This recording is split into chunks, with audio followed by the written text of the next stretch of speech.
Hello guys, स्वागत है आप सबका हमारे इस YouTube चैनल स्टडी विद नवीन आनंद में। गाइस, आज हम क्लास 11th में फिजिक्स स्टार्ट करने वाले हैं और हम फिजिक्स में आज डिस्कस करेंगे वेक्टर। वेक्टर एक बहुत ही इम्पोर्टेंट टॉपिक है फिजिक्स के हिसाब से। क्यों? अगर आप देखोगे तो कभी सर इससे डायरेक्ट क्वेश्चंस नहीं आते हैं, तो मैं मानता हूँ कि डायरेक्ट क्वेश्चंस बहुत कम बार इससे आए हुए हैं, चाहे हम जेई या की बात करें या अदर एग्जाम की बात करें, नीट की बात करें। लेकिन ये बिल्कुल बेस है। अगर आपको वेक्टर्स अच्छे से नहीं आएगा तो आप डेरिवेशंस में फंसोगे, आप हर एक न्यूमेरिकल्स में फंसोगे, आपके कोई भी कंसेप्ट क्लियर होने में दिक्कत आएगी।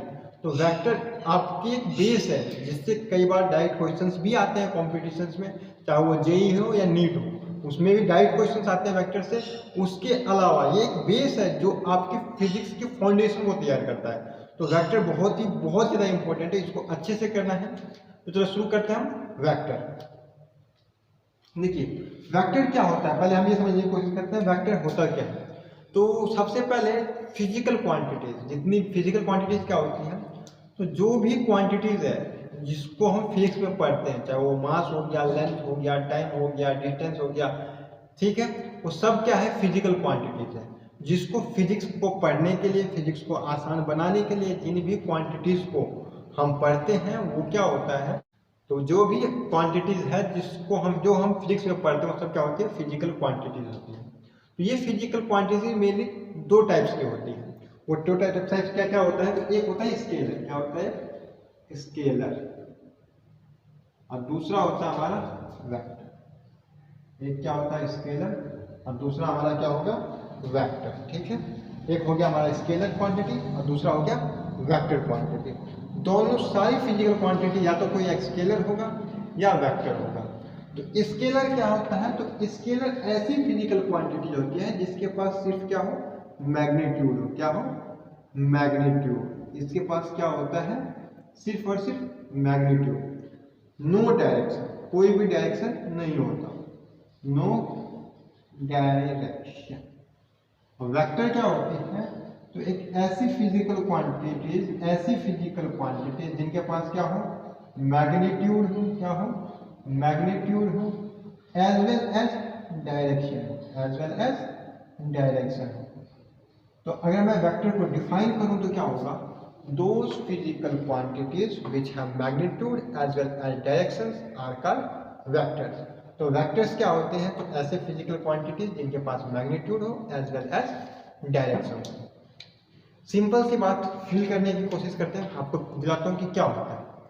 अब क्या हुआ कि आप कहीं निकले, किसी से पूछा कि ये बताओ कहीं आपको जाना है, जैसे मुझे मान लो यहाँ से मुझे जाना है सेक्टर 96। मैं किसी से बाहर निकलूँ और पूछूं कि ये बताओ सेक्टर 96 किधर है, तो वो मुझसे कह दे कि 2 किलोमीटर। तो हम 2 किलोमीटर कहने से ये क्लियर नहीं हो रहा है कि वो 2 किलोमीटर किधर है, ईस्ट में, वेस्ट में, नॉर्थ में, साउथ में, उसमें बताते 2 किलोमीटर। अब 2 किलोमीटर किधर, नॉर्थ ईस्ट में, वेस्ट साउथ में किधर, तो ये डायरेक्शन नहीं बताया। तो 2 किलोमीटर सिर्फ हमें ये तो बता रहा है कि दूरी इतनी है इसकी, यहाँ से मतलब मेरे यहाँ से मैंने पूछा वहाँ से 96 सेक्टर 96 2 किलोमीटर दूरी पे है, लेकिन दूरी किस तरफ, तो जहाँ पे ये डायरेक्शन मेंशन ना हो तो वो हमारा हो जाएगा स्केलर। जहाँ पे सिर्फ 2 किलोमीटर तो पता चल रहा है, मैग्नीट्यूड तो पता चल रहा है, लेकिन डायरेक्शन कोई नहीं है, ईस्ट में, वेस्ट में, साउथ में कोई डायरेक्शन नहीं है। तो ऐसी फिजिकल क्वांटिटी जिसमें सिर्फ क्या हो, मैग्नीट्यूड हो, डायरेक्शन ना हो, वो होता है स्केलर। अब मुझे कहे कि आपका जो 96 सेक्टर है वो 2 किलोमीटर टुवर्ड्स नॉर्थ की तरफ 2 किलोमीटर। अब मुझे पता है कि मुझे नॉर्थ में जाना है और 2 किलोमीटर जाना है, तो मुझे मैग्नीट्यूड भी पता है कि वहाँ मेरी जो डेस्टिनेशन है वो मुझसे 2 किलोमीटर दूर है, और मुझे डायरेक्शन भी पता है वो नॉर्थ डायरेक्शन है। तो ऐसी फिजिकल क्वांटिटी जहाँ पे मैग्नीट्यूड हो, जहाँ पे डायरेक्शन हो, उसे कहते हैं हम वेक्टर। ठीक है, ऐसी फिजिकल क्वांटिटी जिसपे सिर्फ और सिर्फ मैग्नीट्यूड हो, कोई डायरेक्शन ना हो, उसे कहते हैं हम स्केलर। तो जल्दी से आप हेडिंग डालिए और लिखिए वेक्टर क्वांटिटी। तो वेक्टर में लिखिए those physical quantities which have magnitude as well as direction are called vectors. Scalar में लिखिए those physical quantities which have only magnitude no direction are called scalar quantity. अब आपको डेफिनेशन तो clear हो गई होगी, अब कुछ एग्जांपल्स देख लेते हैं। एग्जांपल्स में सबसे पहले लेंथ, लेंथ कैसे मेजर करते हो, क्या कहते हो, 1 मीटर, 1 मीटर, 4 मीटर, 5 मीटर, किधर कोई नहीं बताता। तो ये लेंथ आपका क्या हो गया, स्केलर क्वांटिटी। स्पीड, स्पीड भी क्या हो गया आपका, स्केलर क्वांटिटी, ठीक है। लेंथ स्केलर हो गया आपका, स्पीड स्केलर क्वांटिटी हो गया। वर्क, ये भी क्या होता है, स्केलर क्वांटिटी।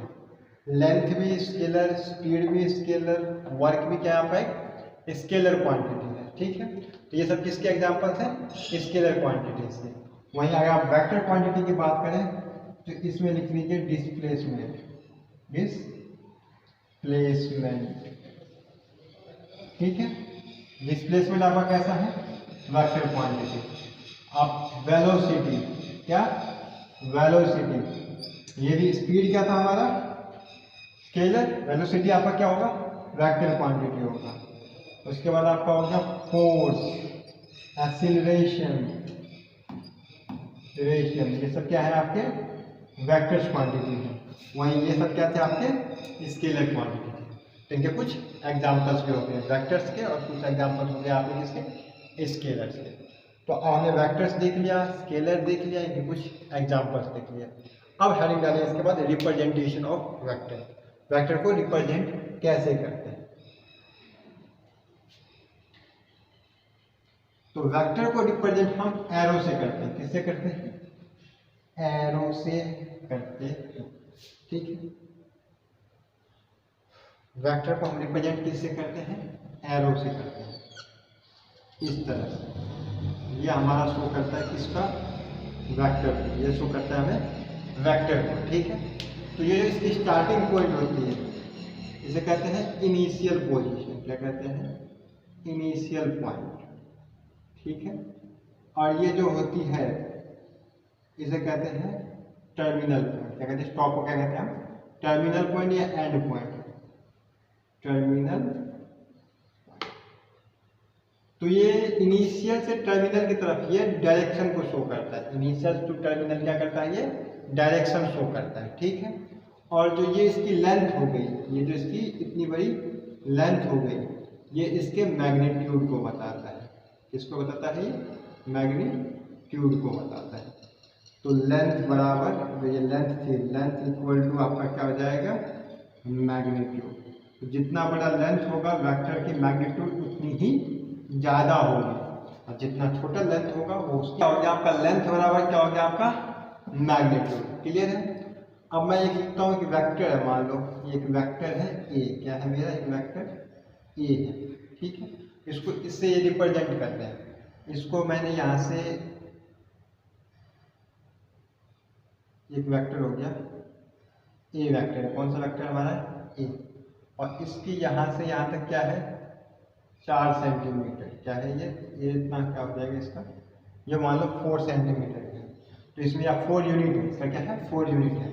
तो मैं इसकी मैग्नीट्यूड की बात करूँ, इसकी मैग्नीट्यूड, ये मोड लगाने का मतलब होता है मैग्नीट्यूड, तो इसका मैग्नीट्यूड कितना होगा, तो इसका मैग्नीट्यूड अगर मैं बात करूँ तो इसकी मैग्नीट्यूड को मैं कहूँगा क्या है 4 यूनिट्स, मैग्नीट्यूड मेरा क्या हो जाएगा 4 यूनिट्स।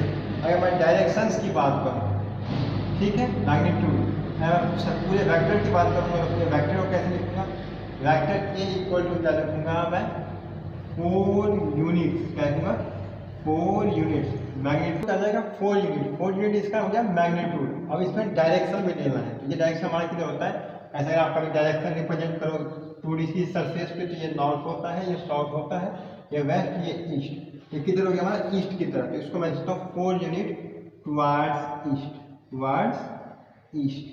तो अब जाके ये हमारा क्या हो गया वेक्टर ए को रिप्रेजेंट किया। तो वेक्टर ए के लिए हमें क्या चाहिए, इसका मैग्नीट्यूड जो कि था 4 यूनिट, और इसका डायरेक्शन जो कि था ईस्ट की तरफ, तो 4 यूनिट टुवार्ड्स ईस्ट। तो वेक्टर को रिप्रेजेंट कैसे करते हैं, एरो हेड से करते हैं। ये इसका इनिशियल पॉइंट होता है, ये टर्मिनल पॉइंट होता है।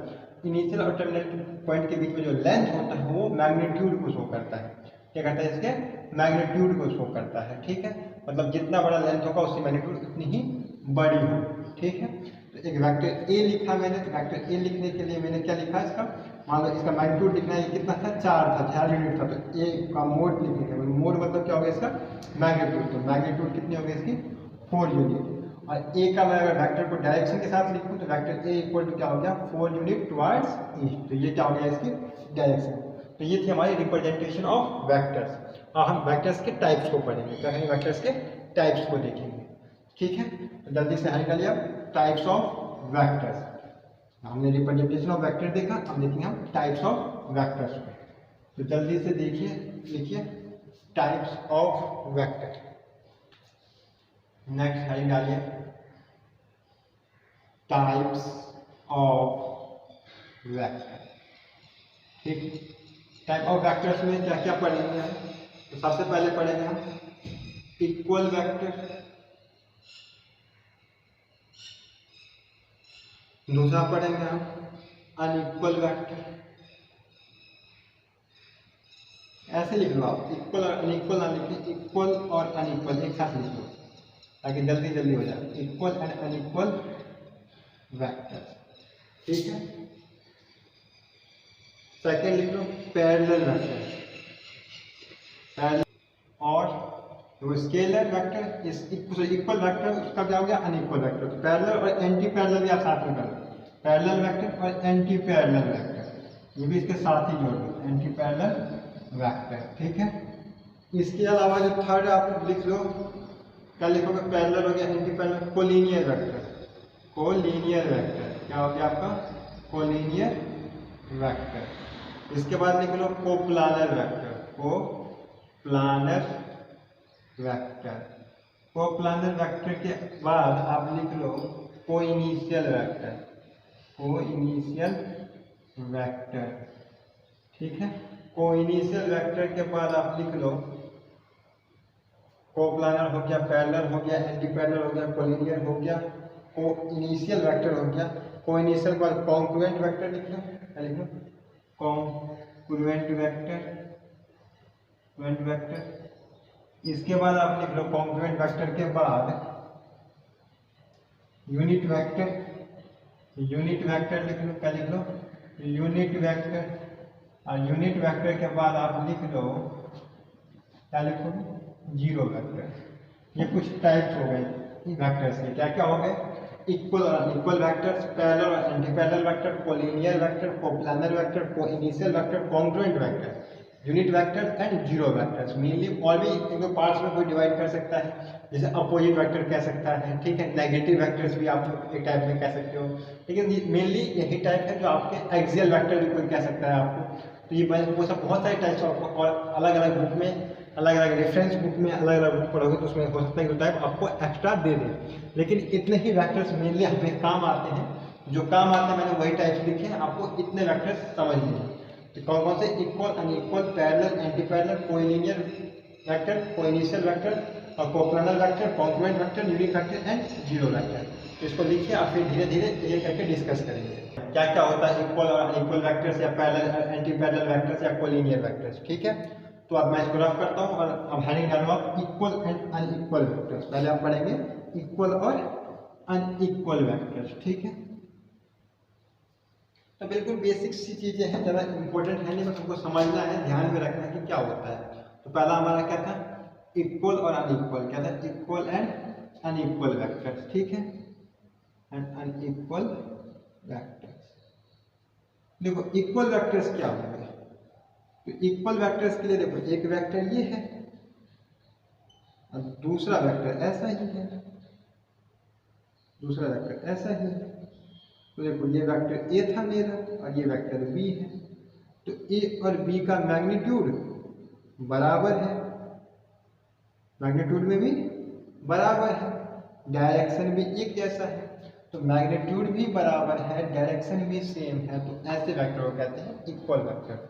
तो those vectors which have same magnitude as well as same directions are called equal vectors. तो इक्वल वेक्टर्स के लिए क्या हो जाएगा, तो इक्वल वेक्टर्स के लिए आप लिख लो क्या होगा इक्वल वेक्टर्स के लिए same magnitude and same direction, same magnitude and same direction and same direction. तो ऐसा वेक्टर जिसका मैग्नीट्यूड क्या हो, सेम हो, और डायरेक्शन भी क्या हो, सेम हो, तो क्या कहते हैं हम, इक्वल वेक्टर। तो इक्वल वेक्टर क्या होगा, तो ऐसा वेक्टर जिसका मैग्नीट्यूड सेम हो और डायरेक्शन सेम हो। अगर मैग्नीट्यूड सेम हुआ, क्या हुआ, मैग्नीट्यूड सेम हुआ और डायरेक्शन क्या हो गया, अपोजिट हो गया, डायरेक्शन सेम ना होगी क्या हो गया, अपोजिट हो गया, ठीक है, तो उसे कहते हैं हम नेगेटिव वेक्टर, क्या कहेंगे उसको, नेगेटिव वेक्टर, ठीक है, या अपोजिट वेक्टर, क्या कहेंगे उसको, नेगेटिव वेक्टर कहते हैं, क्या कहते हैं, नेगेटिव वेक्टर। मतलब मान लीजिए कि एक वेक्टर ये था हमारा ए और दूसरा वेक्टर इतने ही मैग्नीट्यूड का है लेकिन उसका डायरेक्शन बिल्कुल अपोजिट है, क्या है, डायरेक्शन अपोजिट है, तो ठीक है, ये वेक्टर बी है।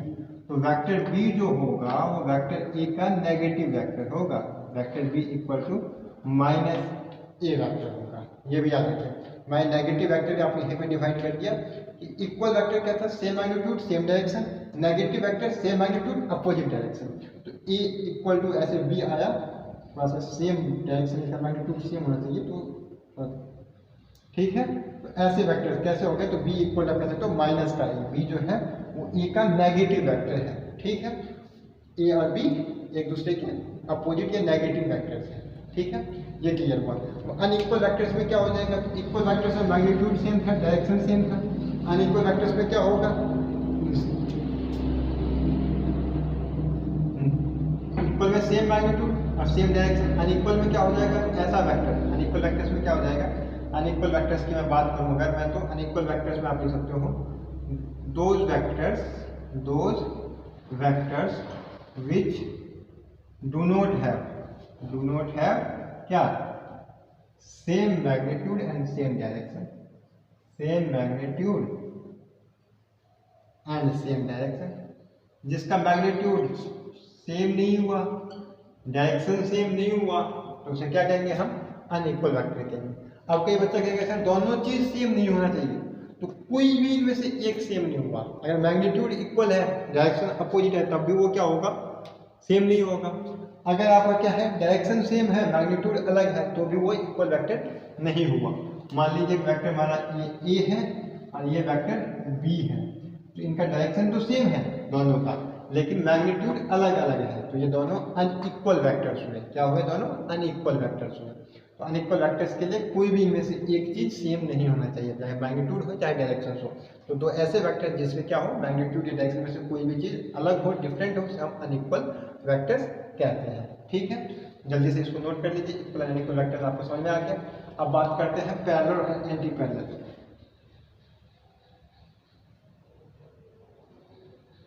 देखिए अभी हमने ये बात की है, यही चीज हमारे काम आएगी।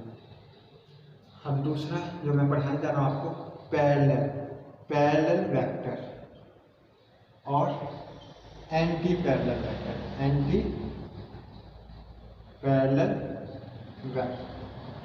तो पैरेलल वेक्टर क्या होता है, हम बात करते हैं पैरेलल वेक्टर। तो ऐसा वेक्टर जिनकी डायरेक्शन सेम हो, क्या हो, एक ही डायरेक्शंस में हो, उसे कहेंगे पैरेलल वेक्टर्स।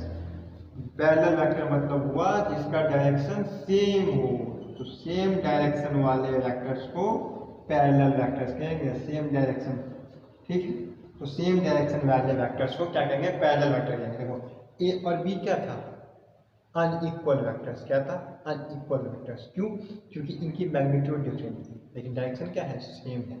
तो A and B unequal vector तो था लेकिन उसके अलावा ये पैरेलल वेक्टर है, ए और बी पैरेलल वेक्टर है क्योंकि इनके डायरेक्शंस क्या है, सेम है। तो ऐसे वेक्टर्स जिनके डायरेक्शन सेम हो वो क्या होंगे, पैरेलल वेक्टर होंगे, क्लियर है। तो those vectors which have same directions are called parallel vectors. तो ए बी क्या हो गए हमारे, पैरेलल वेक्टर हो गए। तो और कह सकते हो पैरेलल वेक्टर में क्या होगा, जो एंगल होगा वो 0 डिग्री होगा, एंगल क्या होगा, 0 डिग्री होगा। इनके बीच का एंगल क्या है, 0 है। ए और बी के बीच का डायरेक्शन के बीच का निकाले तो एंगल क्या होगा, इनके बीच का 0 होगा। तो पैरेलल वेक्टर आने के लिए एंगल भी क्या चाहिए, दो वेक्टर्स के बीच में 0 होना चाहिए। तो सेम डायरेक्शन वाले वेक्टर पैरेलल वेक्टर होते हैं, एंगल जिनके बीच में 0 हो वो क्या होंगे, हमारे पैरेलल वेक्टर होंगे। एंटी पैरेलल क्या होंगे, अब बात करते हैं एंटी पैरेलल के, एंटी पैरेलल वेक्टर्स। तो एंटी पैरेलल वेक्टर्स क्या होंगे, तो जिनका डायरेक्शन अपोजिट हो, मतलब क्या हो, अपोजिट डायरेक्शन वाले वेक्टर, अपोजिट डायरेक्शन वाले वेक्टर्स क्या कहलाएंगे? एंटी पैरेलल वेक्टर कहलाएंगे। तो ऐसे वेक्टर्स जिसका डायरेक्शन अपोजिट हो, मैग्नीट्यूड सेम हो डिफरेंट हो उससे कोई फर्क नहीं पड़ता। मैग्नीट्यूड सेम भी होगा तो भी एंटी पैरेलल होगा, नहीं भी होगा तो भी एंटी पैरेलल होगा, बस डायरेक्शन अपोजिट होना चाहिए। यहाँ पे मैग्नीट्यूड सेम होता तो भी पैरेलल होता, नहीं सेम है तो भी पैरेलल है। अगर सेम हो जाता तो वो क्या हो जाता है? इक्वल वेक्टर भी हो जाता। सेम होता तो फिर वो इक्वल वेक्टर भी हो जाता। अब मैग्नीट्यूड सेम नहीं है तो ये क्या होगा? सिर्फ पैरेलल वेक्टर होगा। इससे आप ये भी कह सकते हो कि all the equal vectors are parallel vectors, ठीक है? क्योंकि all parallel vectors are not equal vectors. Clear है? अब anti parallel vector opposite direction मतलब कोई होना चाहिए, मैग्नीट्यूड सेम होगा इक्वल होगा कोई फर्क नहीं पड़ता, फर्क बस पड़ता है डायरेक्शन अपोजिट होना चाहिए।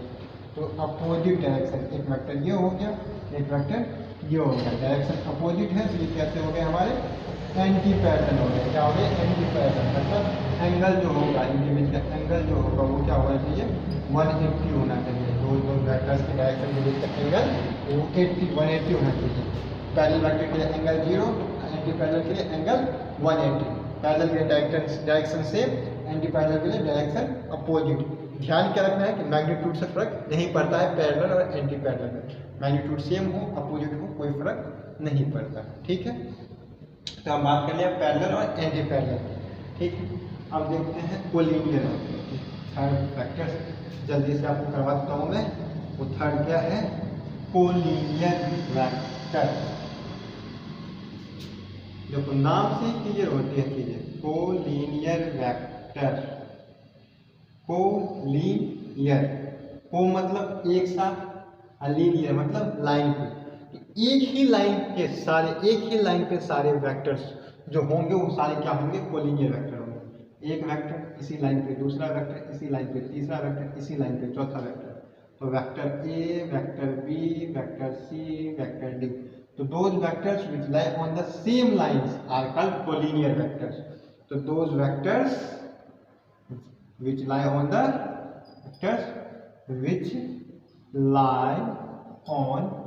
a same line, एक ही लाइन पे आने वाले सारे वेक्टर्स क्या कहलाते हैं?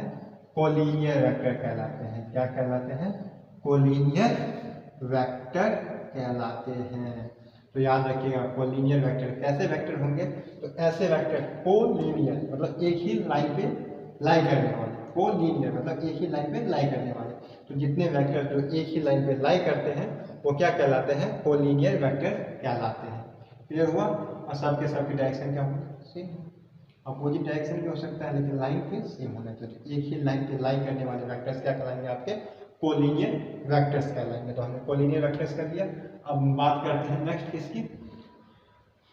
कोप्लानर वेक्टर्स की। कोप्लानर वेक्टर, ठीक है? तो फोर्थ बात करते हैं हम कोप्लानर किसकी? कोप्लानर वेक्टर, कोप्लानर वेक्टर, ठीक है? कोप्लानर वेक्टर क्या होता है?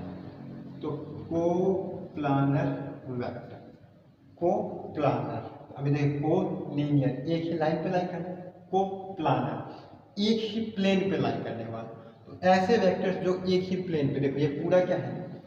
पूरा का पूरा ये जो हमारा बोर्ड है वो क्या है? एक प्लेन है। इसको हम एक प्लेन कह सकते हैं। प्लेन मतलब क्या हो गया? 2D space. जैसा हमारा फ्लोर हो गया, सीलिंग हो गई, कोई वॉल हो गया, तो वो एक क्या होता है? इसके 2 डायमेंशंस हो, क्या होती है?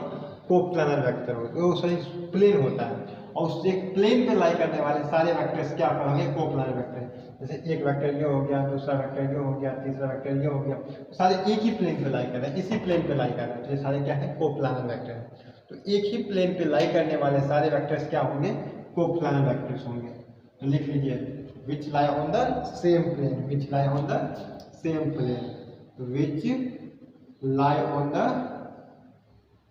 Same plane, same plane. तो एक ही प्लेन पे लाई करने वाले सारे वेक्टर क्या होंगे? कोप्लानर वेक्टर होंगे। तो ऐसे वेक्टर क्या कहलाएंगे? हमारे कोप्लानर वेक्टर्स कहलाएंगे। इसके अलावा एक प्लेन पे लाई करेंगे, इसके अलावा और क्या करेंगे? Coplanar vector. याद रखिएगा कि 2 वेक्टर्स, अगर कोई कभी 2 वेक्टर्स हैं two vectors are always coplanar, are always coplanar, are always coplanar. अगर हम कभी भी दो वेक्टर्स ड्रॉ करेंगे तो हमेशा कोप्लानर ही होगा, हमेशा और हमेशा कोप्लानर ही होगा, ठीक है। लेकिन अगर हम तीन वेक्टर्स ड्रॉ करते हैं, कभी भी तीन वेक्टर्स ड्रॉ करते हैं, तो वो तीन वेक्टर्स में और में नोट भी कोप्लानर, तो दो वेक्टर्स में कभी हम कोप्लानर फाइंड करने की जरूरत नहीं होती है, दो वेक्टर्स हमेशा कोप्लानर रहते ही रहते हैं। अगर हम तीन वेक्टर्स की बात करें तो तीन वेक्टर्स में थ्री वेक्टर्स में और में नोट भी कोप्लानर, वेक्टर्स में और में नोट भी कोप्लानर, कोप्लानर। तो दो वेक्टर्स तो हमेशा कोप्लानर होंगे, जो तीन वेक्टर्स होंगे वो हो सकते हैं कोप्लानर हो, नहीं भी हो सकते हैं कोप्लानर हो। तो कभी भी आपको दो वेक्टर्स पूछ ले बताओ कि ये कोप्लानर है कि नहीं है, तो इसके लिए याद रखना कि दो वेक्टर्स हमेशा ही कोप्लानर होते हैं, उसमें कोई फर्क नहीं पड़ता। क्लियर है? तो ये बात होगी कोप्लानर वेक्टर्स की। अब हम बात करते हैं को इनिशियल वेक्टर्स की। अब बात करेंगे फिर को इनिशियल वेक्टर्स की, ठीक है। अब फिर कोई टॉपिक जो हमारा होगा वो क्या होगा, को इनिशियल वेक्टर्स। नेक्स्ट लिखिए को इनिशियल वेक्टर, को इनिशियल वेक्टर। तो को इनिशियल वेक्टर क्या होगा, जल्दी से नोट करिए। तो इनिशियल पॉइंट हमने एक वेक्टर बनाया था, इस वेक्टर का ये क्या है, इनिशियल पॉइंट। दूसरा वेक्टर मैं यहीं से ड्रॉ करता हूँ, इसका भी ये क्या हो गया, इनिशियल पॉइंट। तीसरा वेक्टर के लिए भी ये क्या हो गया, इनिशियल पॉइंट। चौथे वेक्टर के लिए भी ये क्या हो गया, इनिशियल पॉइंट। पांचवें के लिए भी क्या हो गया, initial point. A B C D E, ये हमने वेक्टर्स ड्रॉ कर लिए, ठीक है, डी ए। तो जो ऐसे वेक्टर्स जिनके क्या हो, इनिशियल पॉइंट सेम हो, जहां से वेक्टर्स निकल रहे हो वो पॉइंट सेम हो, तो ऐसे सभी वेक्टर्स को हम क्या कहते हैं, को इनिशियल वेक्टर्स कहते हैं। तो those vectors which have same initial points are called co initial vectors. तो those vectors have same initial point, same initial point होगा जिसका, उसको initial point are called co initial vector. उसे क्या कहेंगे हम, को इनिशियल वेक्टर्स कहेंगे। ऐसे वेक्टर्स जिनके इनिशियल पॉइंट सेम हो वो सारे क्या कहलाएंगे, को इनिशियल वेक्टर्स कहलाएंगे, ठीक है। अब जल्दी से इसको रफ करिए और हेडिंग डालिए कॉन्ग्रुएंट वेक्टर। क्या कहेंगे आप, कॉन्ग्रुएंट वेक्टर, कॉन्ग्रुएंट वेक्टर। तो कॉन्ग्रुएंट वेक्टर क्या होता है, देखो को इनिशियल वेक्टर और कॉन्ग्रुएंट वेक्टर में थोड़ा सा ही बस डिफरेंस है।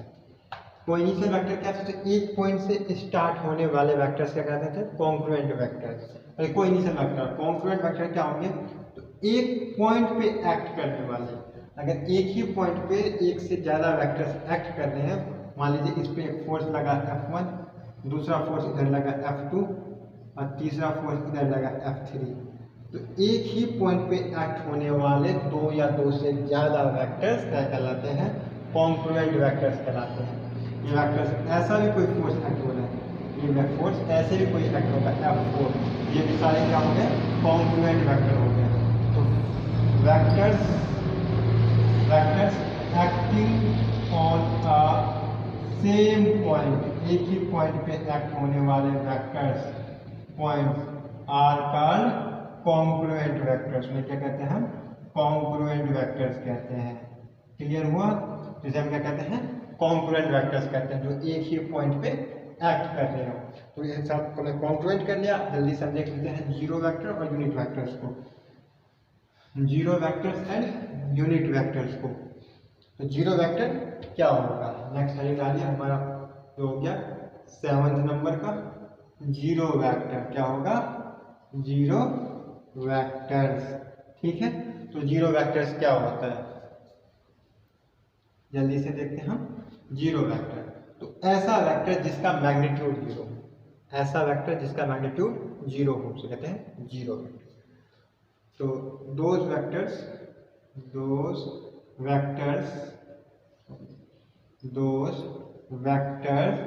having zero magnitude is are called zero vectors, ये क्या कहेंगे हम, जीरो वेक्टर कहेंगे। इसका मतलब जीरो वेक्टर ऐसा वेक्टर है जिसका मैग्नीट्यूड ही जीरो, मतलब उसको मैग्नीट्यूड ही ना हो। बिना मैग्नीट्यूड वाले वेक्टर्स क्या कहलाएंगे, जीरो वेक्टर। और जीरो वेक्टर्स को हमेशा ऐसे रिप्रेजेंट करते हैं, जीरो से। कैसे रिप्रेजेंट करते हैं, जीरो से। क्लियर हुआ, तो ये हो गया जीरो वेक्टर्स। तो जीरो वेक्टर्स क्या होंगे, तो ऐसा वेक्टर जिसका मैग्नीट्यूड क्या हो, जीरो हो, जिसे मैग्नीट्यूड हो ही ना, उसे कहते हैं हम जीरो वेक्टर्स कहते हैं। ठीक है। अब इसके बाद नेक्स्ट जल्दी से देख लीजिए आप, यूनिट वेक्टर्स। क्या है, यूनिट वेक्टर। एट यूनिट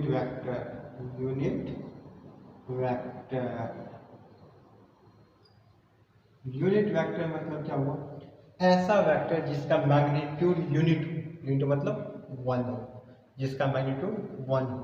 तो ऐसा वेक्टर जिसका मैग्नीट्यूड 1 हो वो क्या होगा, यूनिट वेक्टर होगा। तो those vectors having unit magnitude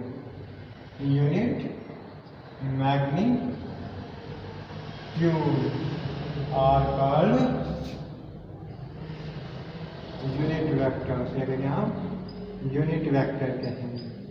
अब क्या है, मैग्नीट्यूड यूनिट है, यूनिट मतलब क्या है, 1 है। क्या है, 1 है, जिसका मैग्नीट्यूड क्या हो, 1 हो। ठीक है। अब देखो मैग्नीट्यूड 1 है मतलब क्या है, कोई वेक्टर है, ठीक है, उसमें मैग्नीट्यूड और क्या होता है, डायरेक्शन। क्या होता है, डायरेक्शन। और ये मैग्नीट्यूड 1 हो गया तो सिर्फ क्या बचा, डायरेक्शन। क्या बचा, डायरेक्शन। तो वेक्टर, कोई यूनिट वेक्टर होगा तो कोई यूनिट वेक्टर को रिप्रेजेंट करने के लिए क्या करते हैं, उसको कैप लगाते हैं। तो पहले को रिप्रेजेंट के लिए क्या लगाते हैं, तो आप कभी भी एरो मत लगाना, कैप लगाना। तो एक क्या मतलब magnitude into direction, vector equal to क्या हो गया, मैग्नीट्यूड इनटू डायरेक्शन। ऐसे वेक्टर इक्वल टू आप यूनिट होगा तो क्या होगा, उसमें कैप लग जाएगा, कैप लग जाएगा तो उसका मैग्नीट्यूड कितना हो जाएगा, 1, मैग्नीट्यूड 1, और उसका क्या बचेगा, सिर्फ डायरेक्शन। तो उसको मल्टीप्लाई तो आपका क्या आएगा, सिर्फ और सिर्फ डायरेक्शन।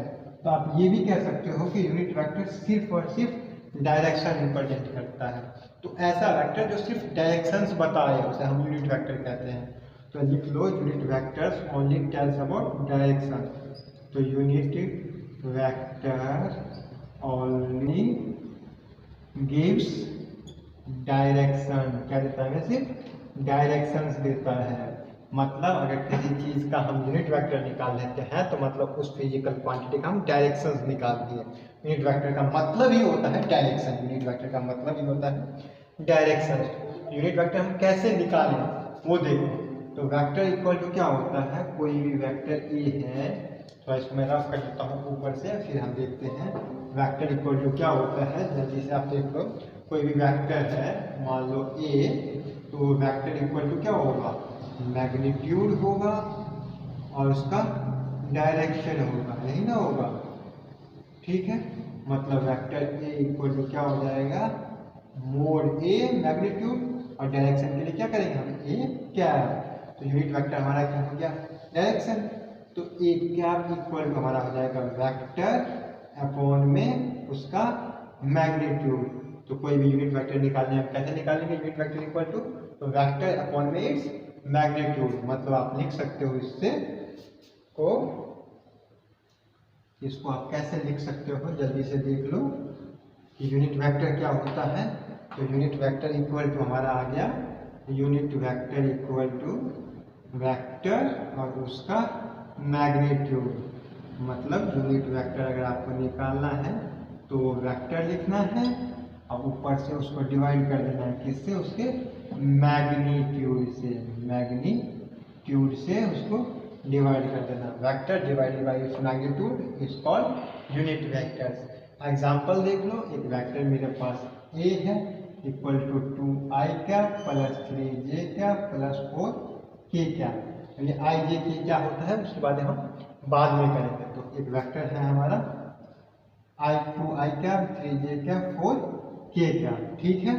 तो ये वेक्टर हो गए 2i cap 3 cap 4j cap. इसका मैग्नीट्यूड अगर निकालना हो, देखिए आई के साथ जो ये न्यूमेरिकल बने थे ना इसके कोफिशिएंट, उन सब के स्क्वायर का अंडर रूट कर देते हैं। यूनिट निकालने के लिए क्या होगा, इन सब के स्क्वायर का अंडर रूट कर देंगे। तो 2 का स्क्वायर, 3 का स्क्वायर, 4 का स्क्वायर।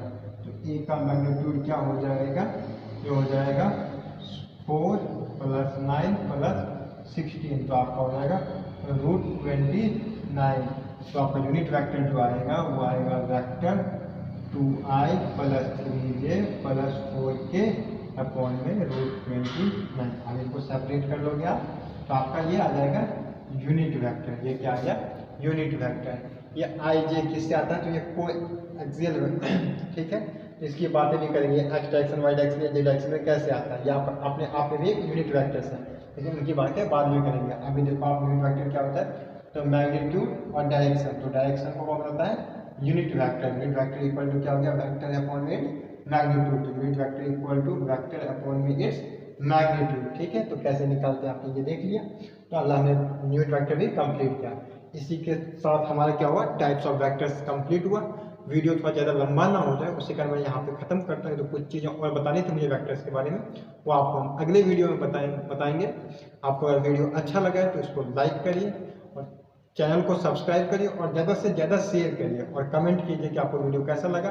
और आपको अगले वीडियो उसी के हिसाब से हम और अच्छे तरीके से बताएंगे। और कुछ कमी लगे, कुछ दिक्कत आए तो वो भी हमको बताइए ताकि हम अगले वीडियो में उसको इम्प्रूव कर सकें। Thank you.